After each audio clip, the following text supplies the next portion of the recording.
Well, my name is Reverend Alma Dunbar Savoy, and I'm the host and creator of Abundant Living Everyday Legacy Series, which is a series all about sharing amazing stories of ordinary men and women who've done some extraordinary things in their lives, and they're sharing what God has done in their lives. You know, whatever challenges they faced, they've overcome. And they've not only overcome, and just survive, but they are thriving in what God in their walk. And so today we have another fascinating story. I'm so excited to be sharing with you, and I'm going to let our guest introduce himself in just a few moments. But just want to say the unbelievable achievement that our guest has achieved is just something that we believe is a story that you should hear.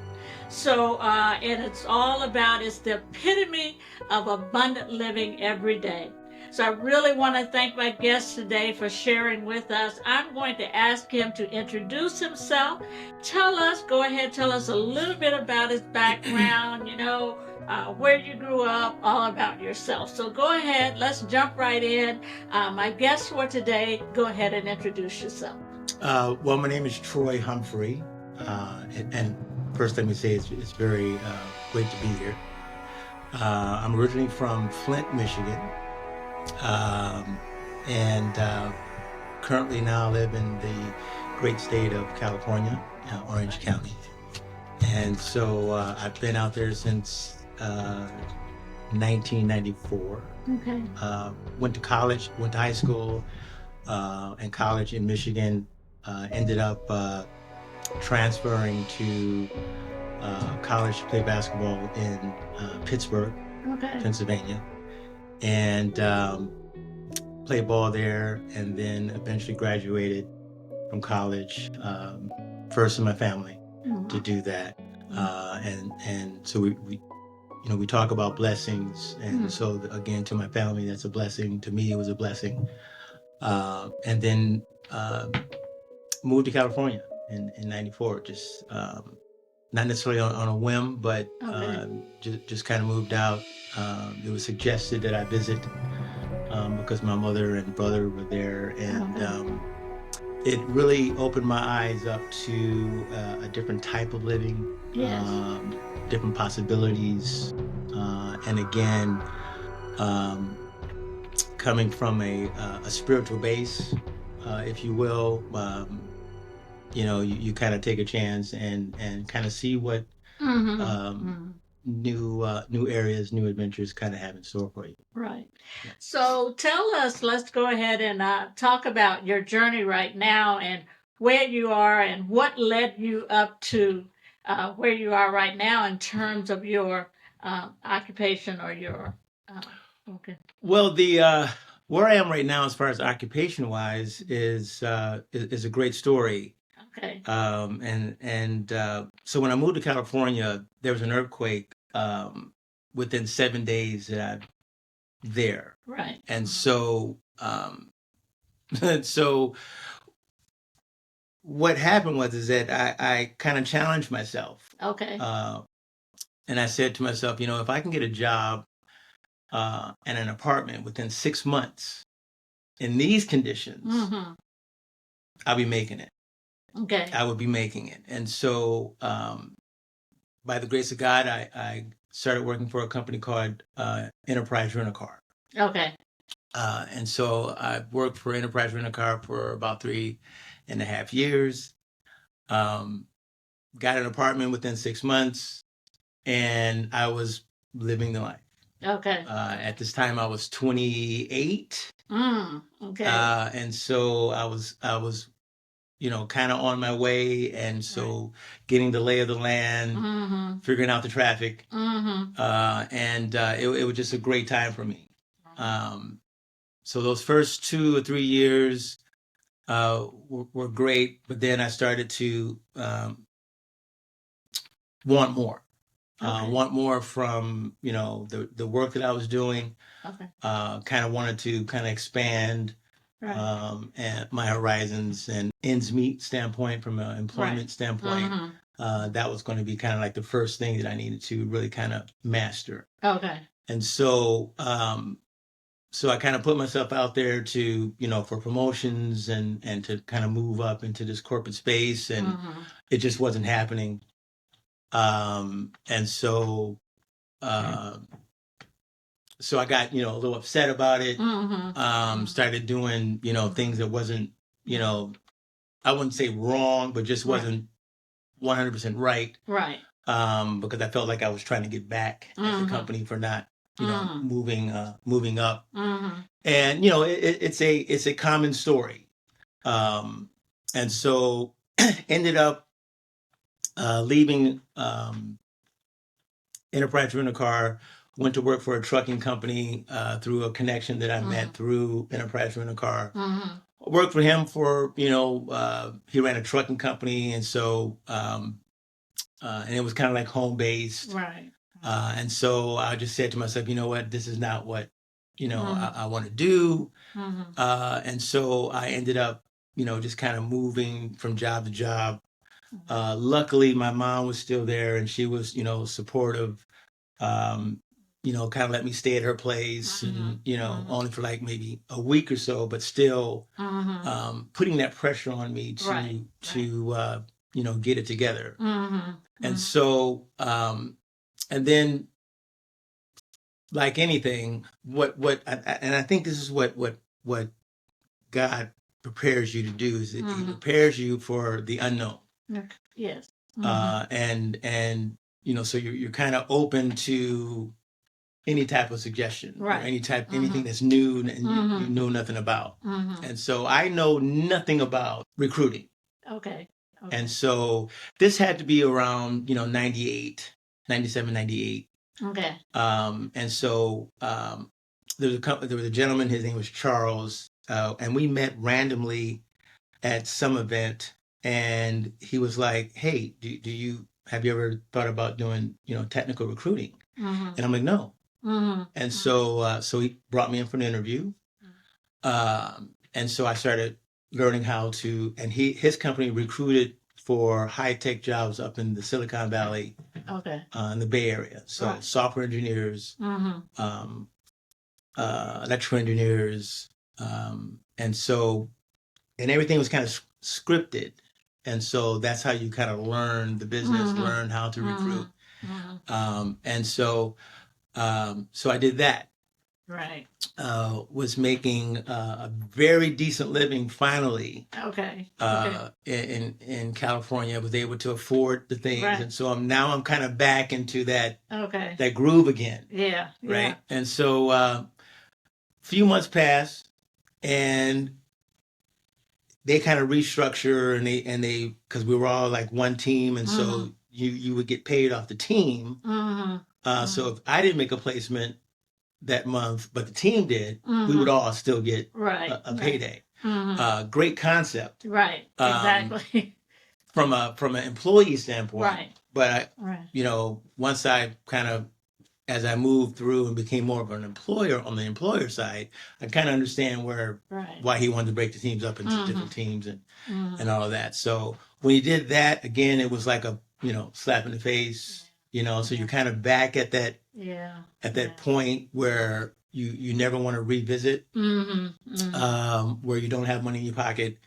And so again, I ended up quitting. Oh no, getting fired. He fired me. And so, so then I was like, well, you know what? Door closes, couple of doors open. Yes. And so because I learned the tech recruiting business and how to do it, I ended up starting my own company. Wow. Yeah. Okay. And so I started it was the Bay Seal Group. It's the Bay Area Silicon Valley group. Okay. And so that was my first, corporate endeavor. Okay. And so that went, and we did well. But at this time, this is 98, 99.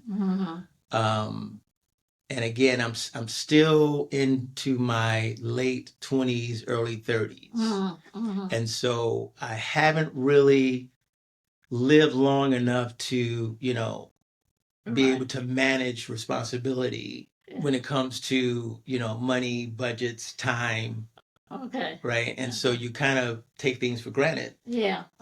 And so I took it for granted that, technical recruiting, because technology moves so fast, they're always going to be hiring. Right. Right. Right. So there's always going to be looking for people looking for work, and there's always going to be companies that are hiring for these particular types of jobs. Yeah. So that was the game that I was playing in my head. Oh, okay. Okay.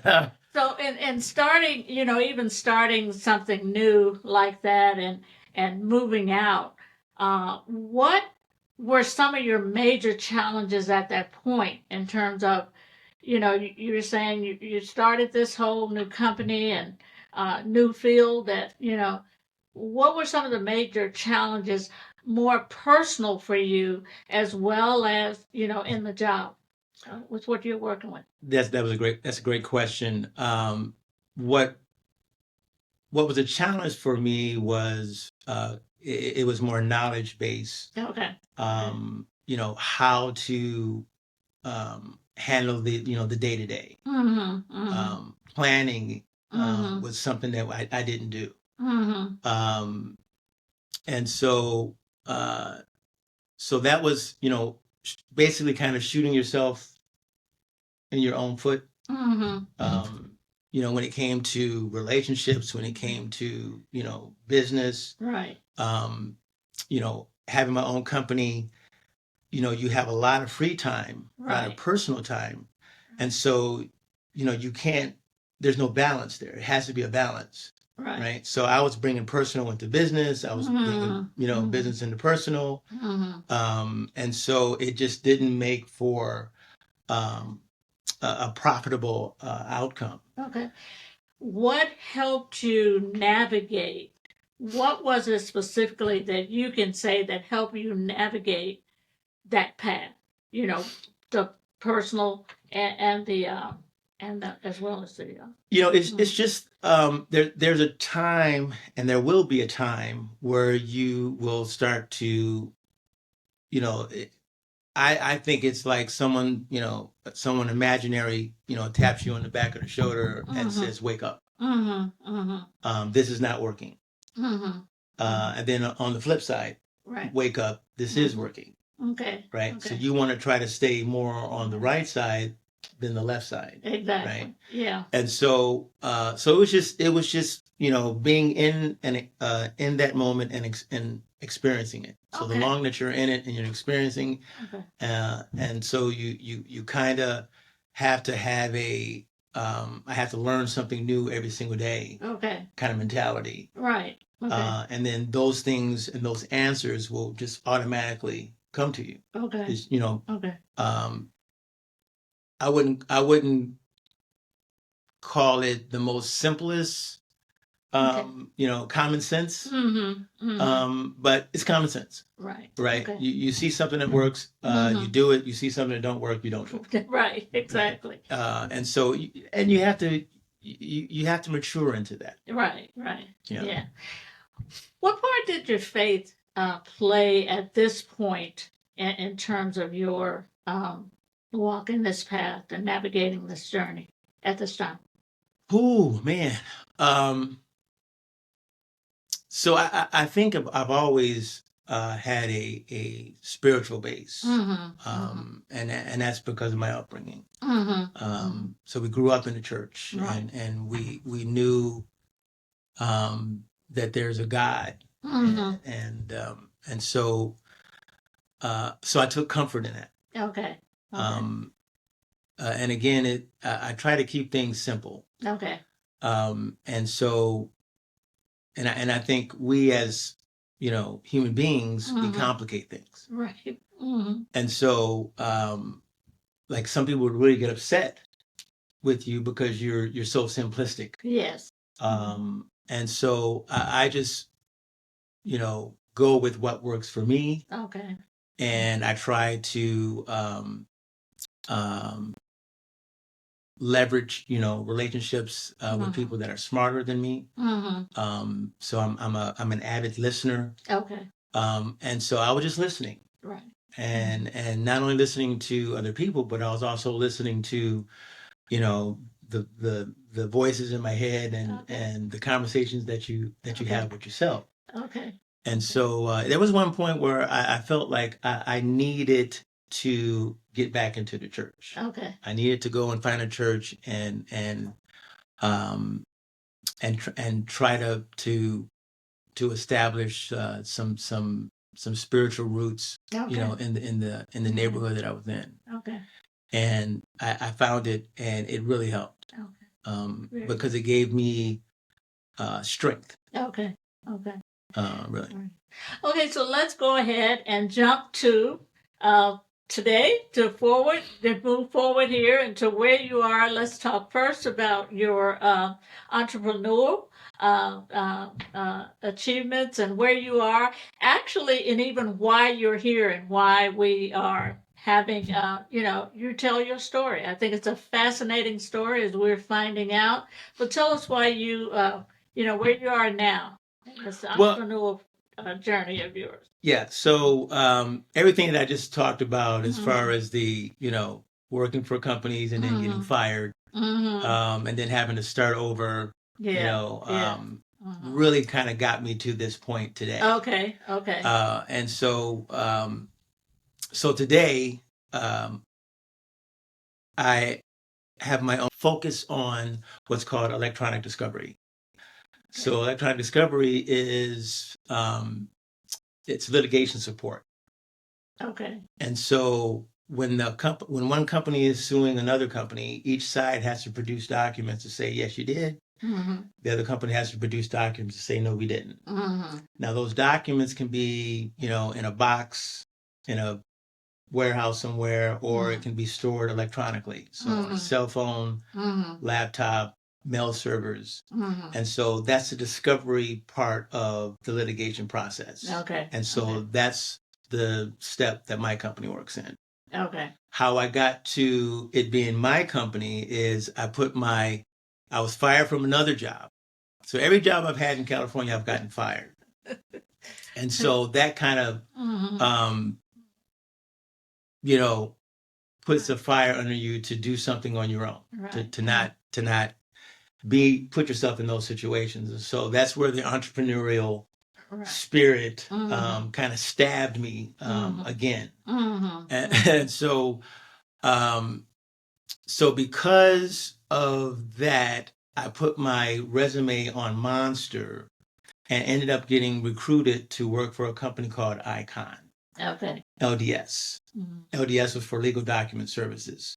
And so I get a call, and recruiter says, hey, we looked at your resume. You seem like you have a lot of good sales background. Would you like to come in for an interview? And I was like, Icon, what do you guys do? Don't you guys do copiers? And they was like, yeah, we do copiers. And I'm like, man, I don't want to sell copiers. And so,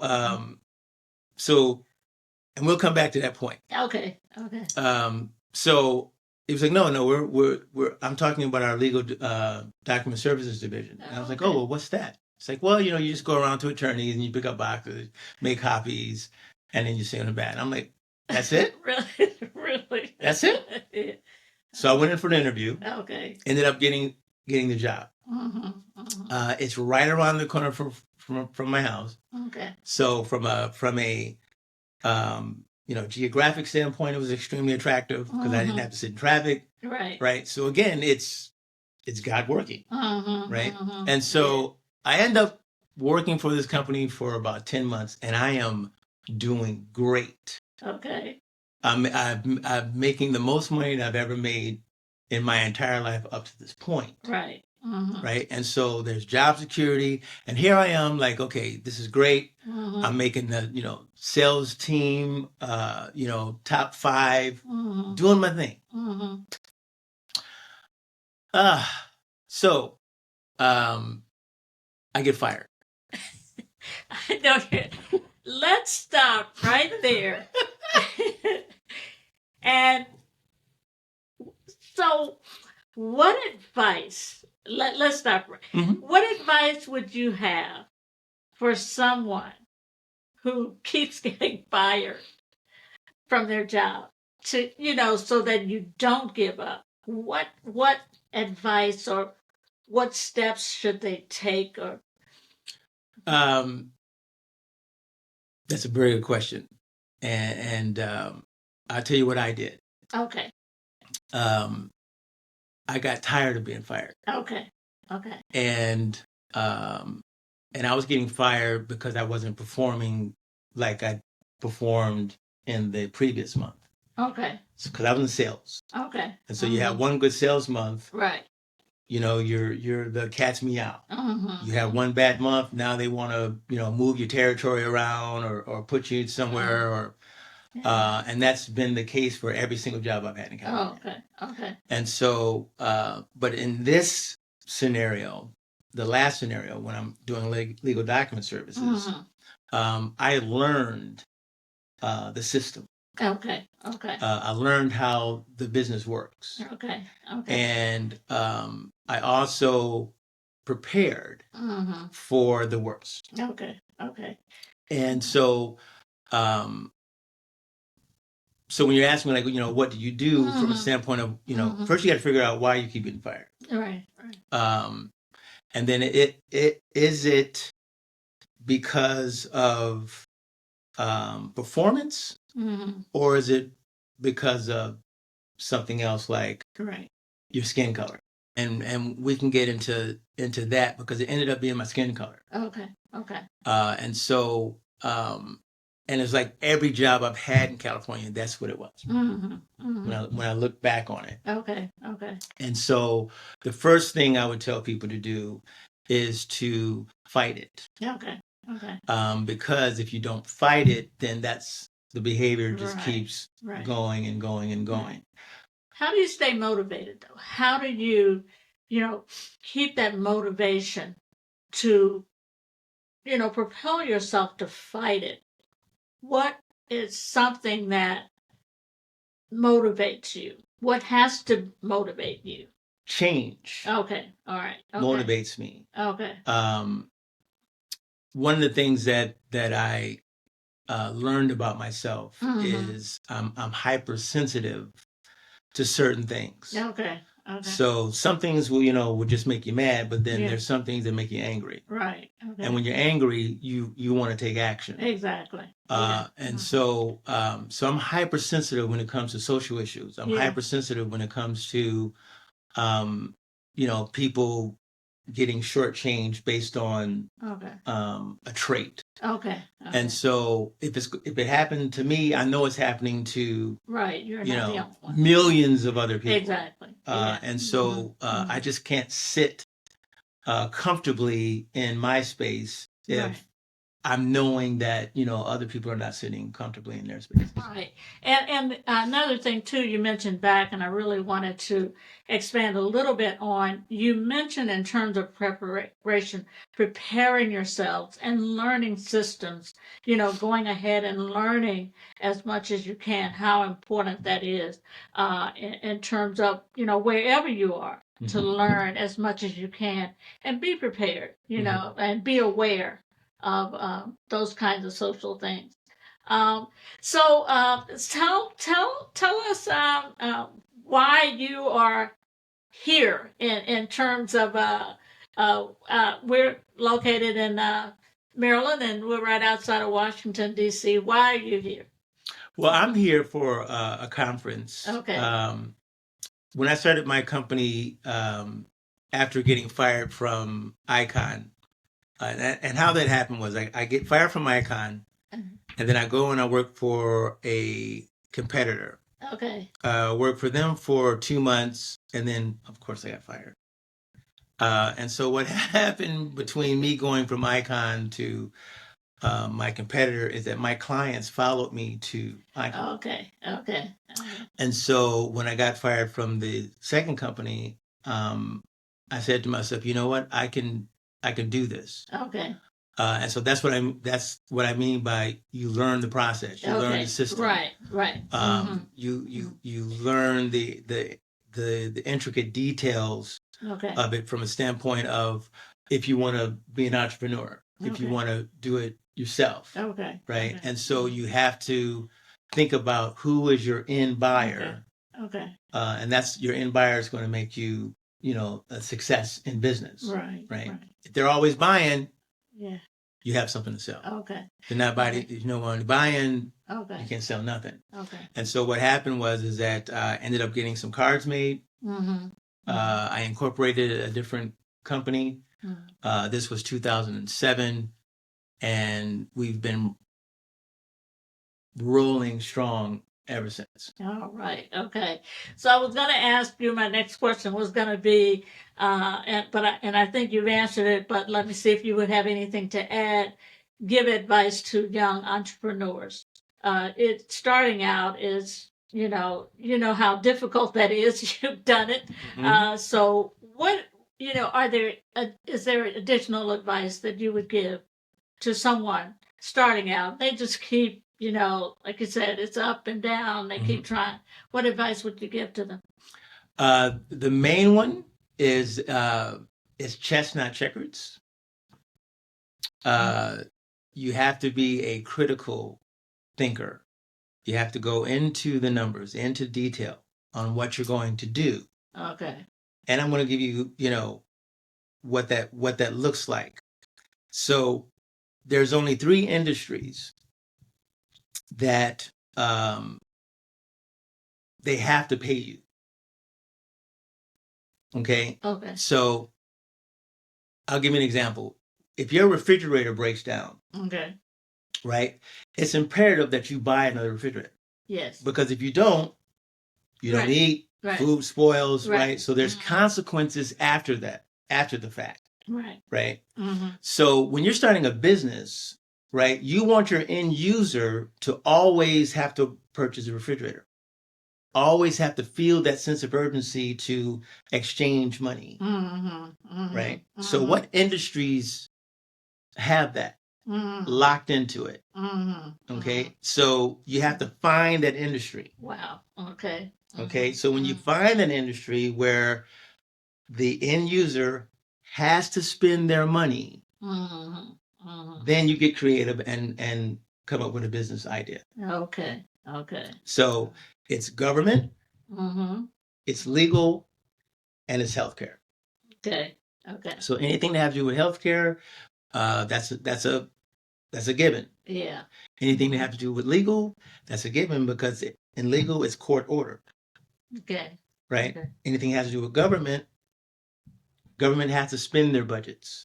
Okay. Right. Okay. Every single year they'll get a budget, and they have to spend. And you find out that the United States government is the largest buyer of products and services.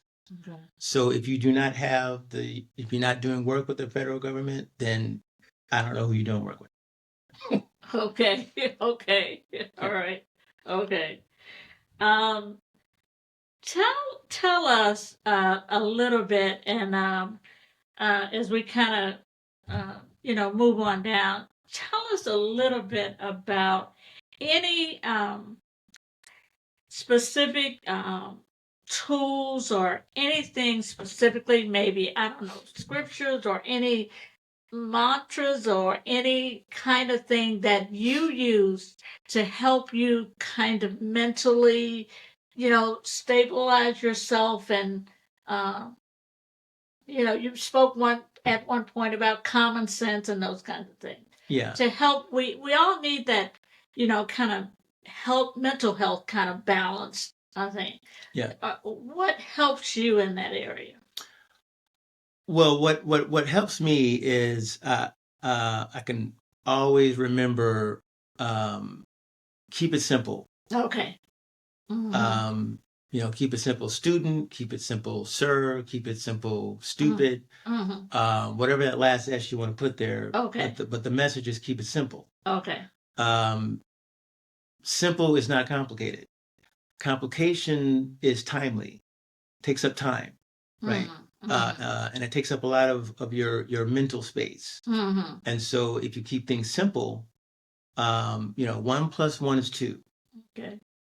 Period. Yes. If you're dealing with people and they swear up and down that it's 5, then you don't need to waste any time with that, but Right. you can't convince or argue or Yeah. anything, so it becomes Yeah. a time waster. Mhm. So you want to have that Mhm. foundational brick, if you Yeah. will, Yeah. in Yeah. everything, in That's business and good. personal, Yeah. and so you just keep it simple. Yeah. Yeah. And so when I'm, and that's the reason why I'm in the business and the industry that I'm in. Mhm. If the government is spending money, and they're spending money on legal services, then I need to be in that. I need to be Right. in that front. Mhm. And so, and that's the reason why I'm in DC. We got our GSA contract in 2018, Okay. which allows us unlimited, not unlimited, but limited competition when it comes to government contracts. Okay. Because we've been vetted, Okay. because our pricing has been negotiated, and so Mhm. because of COVID, everything has been more virtual. Right. But so this was the first person-to-person conference Okay. here at GSA headquarters, and so so I decided to fly out and attend it, and so and you also have to have a little bit of anger, if you will, because again, with anger comes action, but your Okay. anger has to be directed positively. Okay. Yeah. So you have to know what's going on. You have to be involved in industry. You have to be involved in the politics. You have to be involved with social issues, because that can fuel you to do something that you don't think that you're gonna that you're able to do. So it's like the civil rights movements and Okay. Black Lives Matter. So you see injustice, Right. that should make you angry, but not angry to the point where you're going to go out and do something, Right. Right. not positive, but Right. try to figure out a way to again influence change. Right. And so in this government space that I've been working in, you start to see how things work. You see, and how processes work, and you can actually, nail down where the inequality is, and where dollars are not funneled to. Right. And so that was another major reason why I came to this conference, because as a Black man and as a Black business owner, certain socioeconomic groups that are established, they get what's called set-asides. So that means that the government will set aside projects and budgets and for specific, either small business or better known business or women owned business. And so I discovered that there was no longer a small disadvantage socioeconomic group, and so I'm calling these agencies and I'm saying, hey, where to go? And no one is giving me the proper answer. Right. Okay, and so and this is how great God is. Okay. So I get to the conference. I'm reading the itinerary. Okay. And one of the speakers is from the SBA, Small Business Association. Wow. And he's the procurement attorney. And so he's heading this discussion on what makes a small business, all of the different social economic set-asides, women-owned business, disadvantaged women-owned business. So I'm teed up to challenge him. And so as I'm sitting there, it's full of people, full of other contractors and all of the GSA buyers and everything. And so so the moderator is in the crowd, and she's taking the mic to people that have questions. And so she was like, well, we only have one question. And so she's standing like right by me. So I quickly raise my hand. So she gives me the mic, and I tore into the guy. I I wasn't scared. Yeah. Okay. And so I was raising questions about where did this, um, small disadvantaged social economic group, where did it go? Who took it? Why did they take it? And so then he was like, well, it was replaced by 8A. And so I already, went through that application process. And so 8A requires you to write a 3-page narrative on why you feel that you're disadvantaged.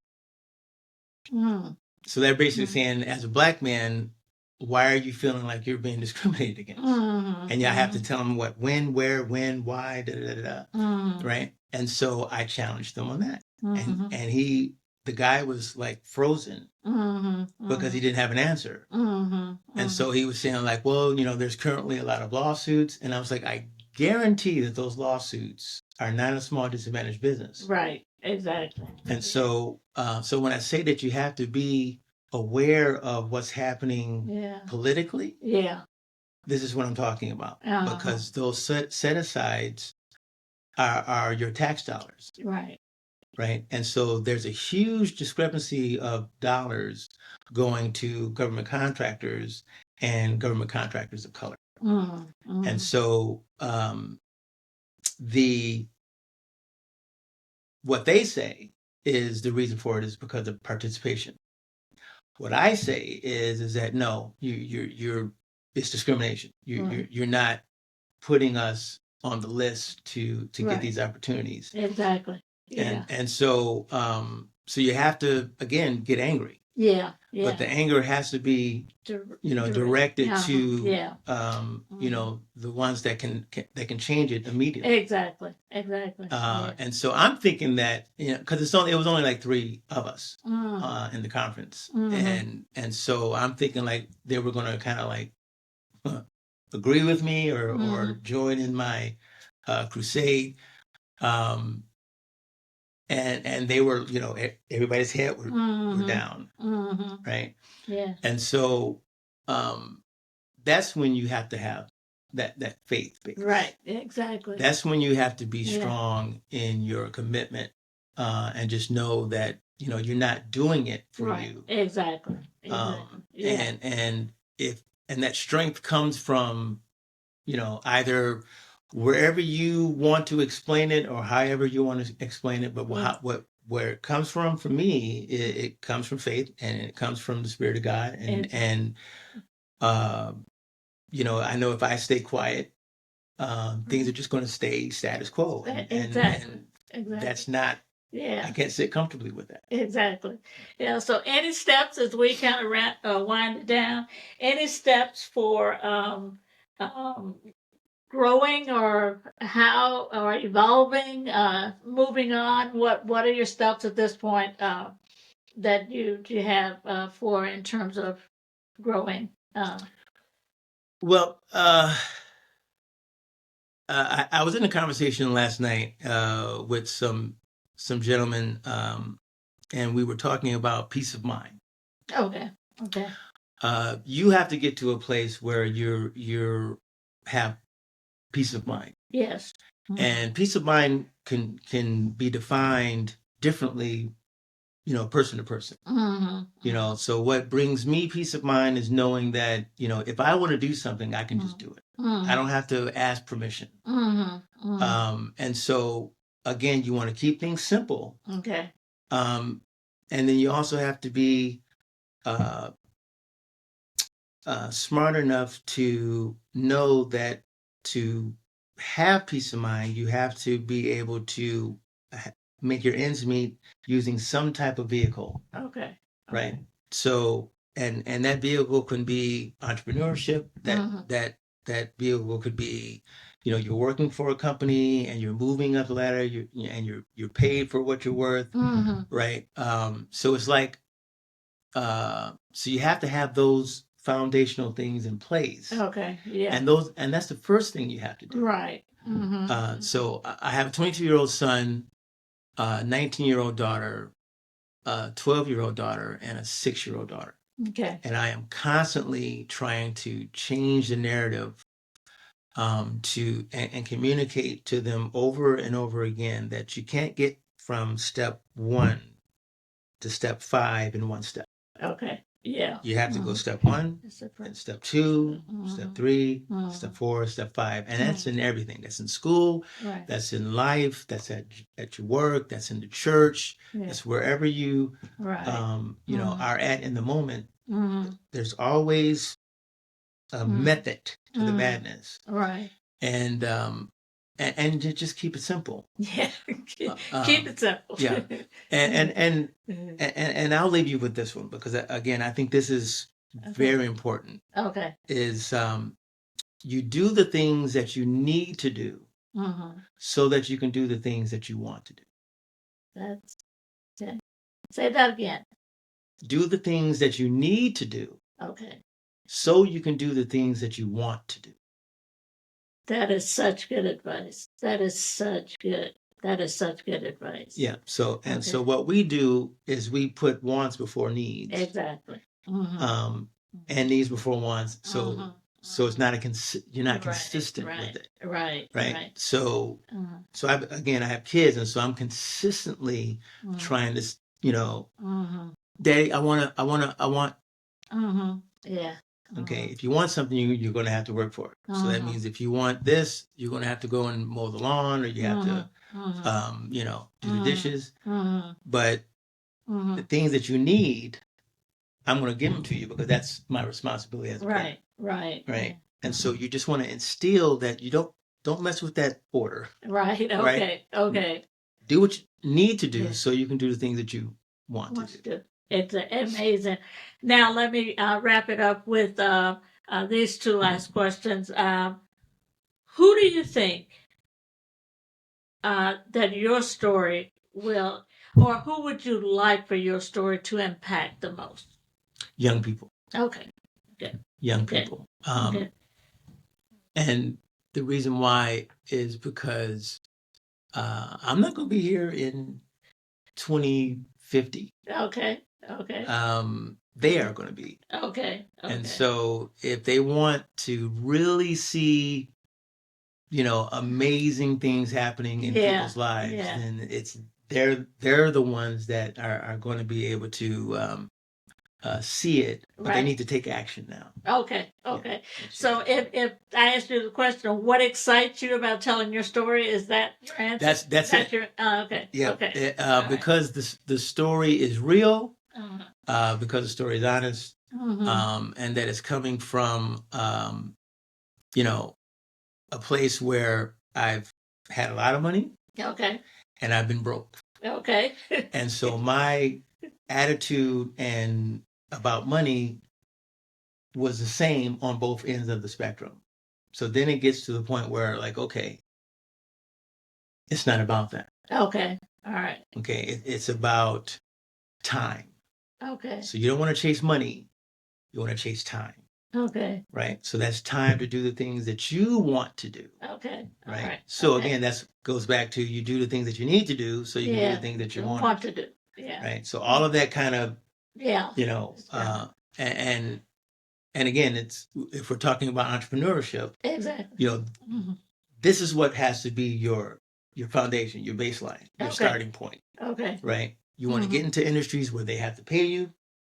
Right. So that means you got to get creative on the type of business that you're going to have. Am I going to sell T-shirts, or am I going to sell, you know, a waste product? Right. Right. Where they have to, you know, purchase over and over and over again. So again, it just becomes more of a, you know, spending more time, you know, thinking about things. And so, it's you know, it's great because you will see the success. Okay. And you'll be able to feel it, and then you'll be able to enjoy it yourself. Okay. And you don't have to wait until you retire. Right. So our last question, since this is a legacy series, what would you like for your legacy to be? Wow. Legacy is important. Legacy is what you're graded. My mom told me when I turned 30 that it's what they write on your tombstone when you die. And so you want your legacy to to live on past you, right? And so that means you have to have established, foundations and industry and art and music, right? So a piece of you will, continue to live on. That's why family is important, Right. Raising kids and grandkids, and then molding them into beautiful human beings, Right. individually and then collectively together. Exactly. So that's something that we have gotten away from, Right. and we need to go back to that. We're trying to bring it back. Need to go back to Yeah. Well, everyone, there you have the amazing story of Troy Humphrey, who has his own company, president and CEO, and all that of his own entrepreneurial company. And as you've heard, the journey that he's passed from, journey that he's traveled, firing and now, more than once. More than one time, yeah. It doesn't kill you, and that little anger in there. Troy, I just really think that the story itself, it is so profound and so impactful. I just think it's going to have a great impact, like you said, especially on young people, but all who hear that to get fired is not the end of the world if you take that drive and that anger and you push it in the right direction, where you can end up. So I really appreciate and thank you so much for spending the time with Abundant Living Everyday Legacy Series. Just thank you for sharing that with everyone on our series, where we're sharing stories of ordinary men and women, not movie stars, but just men and women who have trusted God and who've stepped out on principles and the Word of God, and sharing their extraordinary stories on Abundant Living Every Day. So everyone, as the curtain falls on our story for today, until our next fascinating legacy story, remember there's a story waiting in each and every one of us, just waiting to be shared. And we would love to share it on Abundant Living Everyday Legacy Series.